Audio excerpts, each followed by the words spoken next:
que vocês sentaram separados hoje? Seu marido estava aí. Ela, meu marido estava aí. Mas quando eles estavam bem, eles sentavam juntos. Terceiro e quarto banco ali do lado direito. Gente, a gente decora a igreja, vocês não sabem como que a coisa funciona. Então, para você enganar o pastor, senta em lugar diferente. Que enquanto você senta em lugar diferente, você conhece irmãos diferentes. É uma bênção isso. Ajuda a crescer no ambiente do povo de Deus. A oração, ela foi motivada também pelo testemunho de outros. Outras pessoas falavam bem de Filemon para Paulo. Ele sabia quem era Filemon, então ele conhecia aquelas informações. Isso alimenta as nossas orações, e isso nos leva a querer e a desejar praticar uma comunhão eficiente. Segundo lugar, comunhão eficiente, versículo 6, é o objetivo da oração de Paulo. Eu oro para que a comunhão da tua fé se torne eficiente. Ela pode não ser, mas ela pode se tornar. E algo que pode ajudar a comunhão a se tornar eficiente é a oração dos outros. Quando nós vamos em reunião de oração, nós temos basicamente 3 tipos de pedidos: enfermidades, emprego e escola. Sempre que tem um adolescente, uma criança ou um universitário, ele pede pelas provas que ele vai fazer na semana seguinte. A gente ora pelos enfermos. Quando alguém está desempregado, ele pede pelo emprego. Não tem nada de errado nisso. Nós precisamos mesmo orar por essas 3 coisas sempre. Mas a Bíblia nos mostra que as reuniões de oração da igreja de Deus precisam ser mais profundas do que simplesmente orar por enfermos, trabalho e escola. Paulo ora pela comunhão do irmão. Paulo ora para que a comunhão do irmão seja melhor, mais eficiente, mais eficaz, mais produtiva no meio do povo de Deus. Ele ora para que a presença, a participação, a amizade do outro abençoe a vida um do outro, e não simplesmente seja uma conveniência porque a gente frequenta a mesma igreja. Não, as pessoas não percebem que quando nós organizamos retiros, encontros de casais, acampamentos, o nosso objetivo é que as pessoas conheçam Jesus e que amem-se umas às outras. Igrejas estão deixando de praticar e realizar acampamentos, que foi uma descoberta que os presbiterianos fizeram lá no século XIX. Mas se esquecem que você passar 3 dias com uma família, com um irmão, com um amigo, isso aprofunda a sua amizade com ele. Aí, se você faz um acampamento de famílias, o irmão percebe que você tem um filho da mesma idade que ele, e aí eles te convidam para um jantar, para um lanche, para um almoço. E isso aprofunda amizades. Dessas amizades nascem namoros entre os filhos da igreja, casamentos. E aí, coitado do pastor, que se ele não entender que o primo do sobrinho da irmã, que era avó do enteado, é, na verdade, o marido da irmã, do primo, da amiga. E aí o pastor tem que saber o que ele fala. Porque as igrejas são assim, as pessoas se casam entre si, as famílias se unem e se reúnem. Isso acontece onde? Na comunhão da igreja. Algo que fixa pessoas nas igrejas são exatamente esses relacionamentos que produzem casamentos entre as famílias. Nós conhecemos aquela estatística que diz que 84% das conversões que acontecem na igreja acontecem antes dos 14 anos. Já ouviram falar da janela 4-14? É uma estatística da APEC. 84% das conversões do evangelicalismo brasileiro, todas as denominações, acontecem entre os 4 anos e os 14 anos. Ou seja, onde que a maioria das pessoas se convertem? No departamento infantil e na UPA.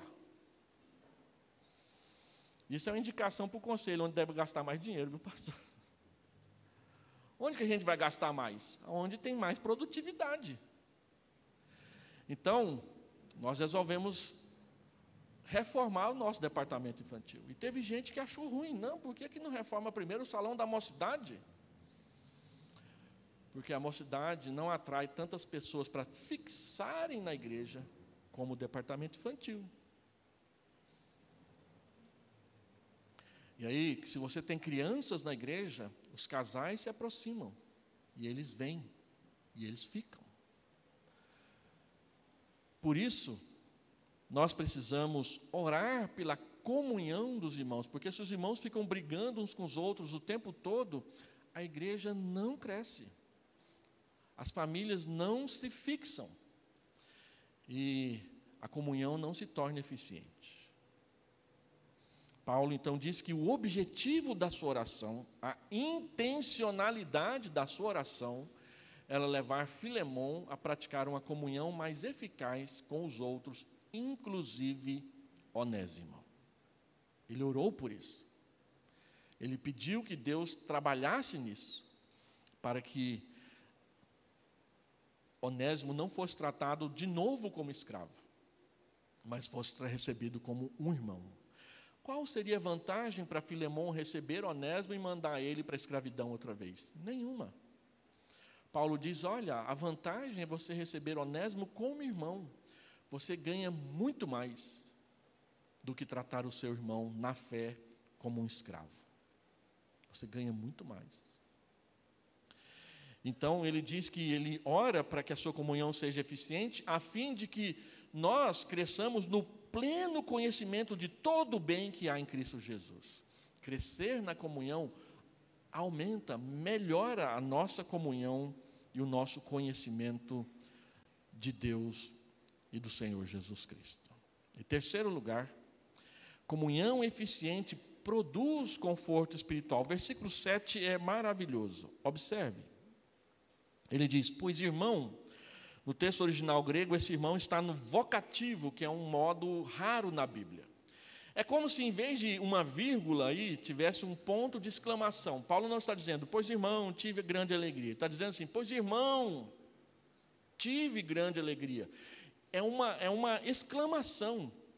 Ou seja, o que eu vou falar agora é o mais importante de tudo. Então ele diz, pois irmão, eu tive grande alegria e conforto no teu amor, porquanto o coração dos santos tem sido reanimado por seu intermédio. O que uma comunhão eficiente produz? Grande alegria, conforto no amor e renovação de ânimo na igreja. O que uma comunhão ineficiente produz? Tristeza, desconforto e diminuição, desestímulo na vida da igreja. Paulo diz para Filemon, olha, ele está falando, usando o verbo no passado, eu tive, ou seja, Filemon já praticava uma comunhão eficiente, Paulo está pedindo para que isso seja reforçado. Então, grande alegria. Uma comunhão eficiente produz alegria no meio do povo de Deus. Quem gostaria de se sentar ao lado de uma pessoa que praticasse principalmente as obras da carne? Ciúme, inveja, briga. Quem gostaria? Quem não gostaria de sentar ao lado de um irmão que fosse cheio do fruto do Espírito? Amor, alegria, paz, bondade, mansidão, domínio próprio, fidelidade. Qual que você preferiria? Aquele que é cheio do Espírito.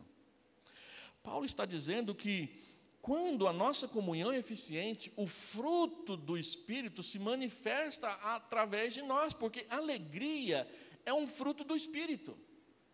Quando nós praticamos uma comunhão eficiente, na igreja surge alegria, que é uma obra do Espírito Santo no nosso meio. Mas não é somente alegria, é uma grande alegria. Eu trouxe comigo a minha filha caçula e a nossa netinha. Nossa netinha está aprendendo a falar. E, gente, vou dizer uma coisa para vocês, não tem coisa melhor do que ser avô. Eu recomendo essa experiência para todos vocês. Vocês que estão se casando, Resolvam ter seu filho logo para melhorar a vida dos seus pais. É uma bênção. E aí, lá em casa eu tenho 2 calculadoras, uma pequena e uma grande. Aí eu fui mostrar para elas, essa é a pequena, essa é a grande, ela tem 1 ano e meio. Aí ela pegou a calculadora grande e disse, grandona. Todas as vezes que ela vê a calculadora, ela fala, grandona. E eu gostaria de aplicar aqui, ó, grande alegria, grandona. A coisa fica boa quando a gente pratica uma comunhão que é eficaz. Segundo, ele diz que a comunhão eficiente, ela produz conforto no amor. Isso nos remete para 2 textos da Escritura. Primeiro, João 11, onde se narra a morte de Lázaro. A Bíblia diz que Jesus foi lá para visitar Lázaro e ressuscitá-lo, mas diz que os judeus vieram para confortar Marta e Maria a respeito da morte do seu irmão. A palavra que é traduzida por confortar lá é a mesma que é traduzida por conforto aqui. Paulo diz em Filipenses capítulo 2 que existe uma exortação em Cristo, uma comunhão do Espírito, uma consolação de amor. Embora a palavra seja outra, o contexto, a aplicação é a mesma. Mas o que acontece em João 11? Um homem morreu e as pessoas vieram consolar os outros. Conforto no amor é aquele consolo que a gente recebe nos piores momentos da nossa vida. Quais são os piores momentos da nossa vida? Luto, enfermidade, dificuldade, tribulação.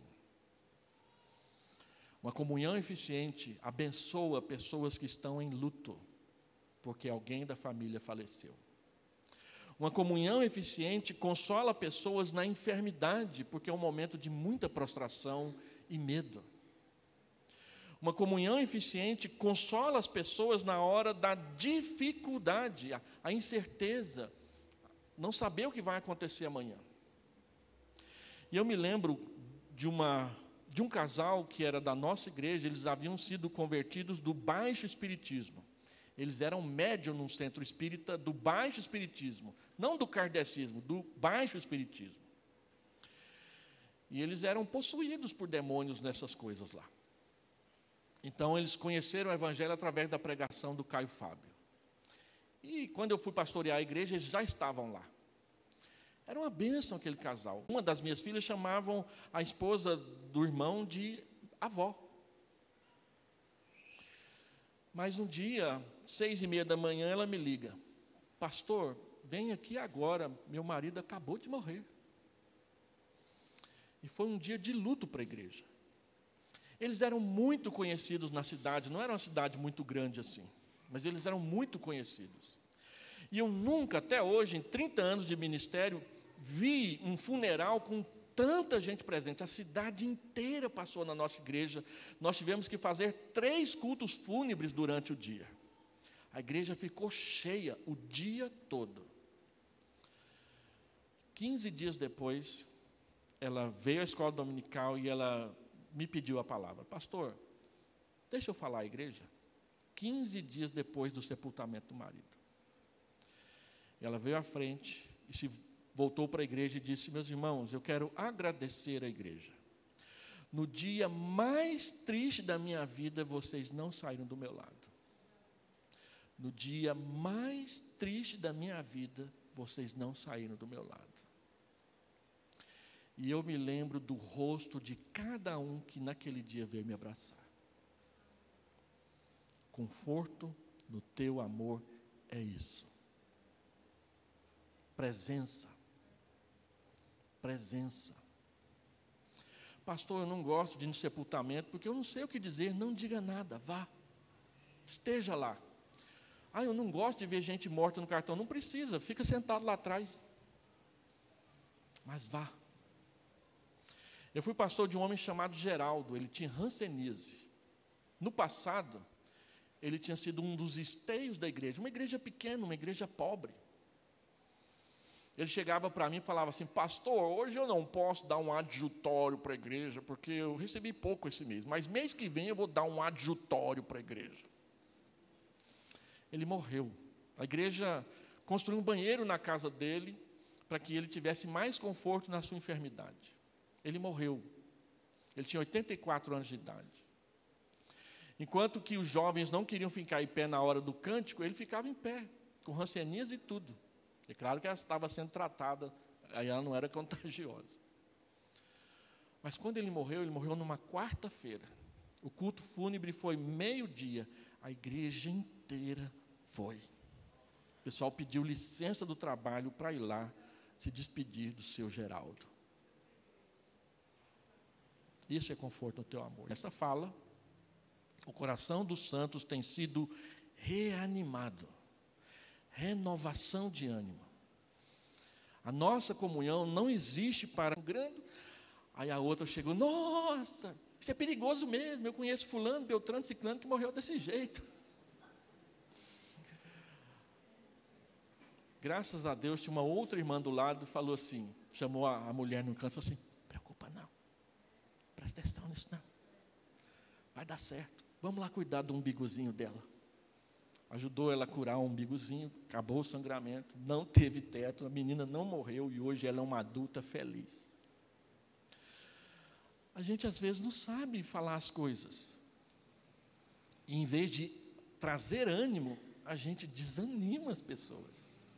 Por isso que a Bíblia diz que os cristãos, mulheres e homens cristãos, têm que tomar cuidado com as coisas que falam, para melhorar a comunhão.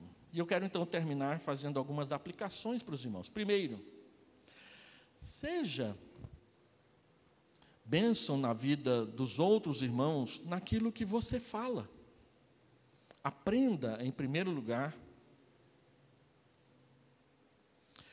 a lembrar-se das pessoas, a fim de orar por elas. Procure conhecê-las.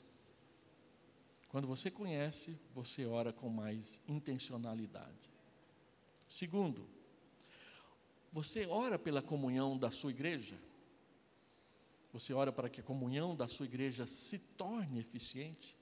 Não, comece hoje. Terceiro, aquilo que você faz na igreja, aquilo que você deixa de fazer na igreja, anima ou desanima os outros? Sonde o seu coração. Pergunte o que está acontecendo. E por último, Paulo enviou essa carta nas mãos do próprio Onésimo para Filemão. Aí um autor que eu li, ele pergunta assim, será que se Filemão não tivesse dado ouvidos para Paulo, a gente teria essa carta na Bíblia hoje? É uma pergunta que não se deve fazer por causa da inspiração da Escritura, mas é uma pergunta interessante. E ele diz, certamente que não. Filemão podia simplesmente ter amassado, rasgado a carta e jogado fora. Mas não, ela está aqui na Bíblia, como testemunho de que as nossas atitudes, quando mudam, podem sim abençoar a vida de outros. Vamos orar?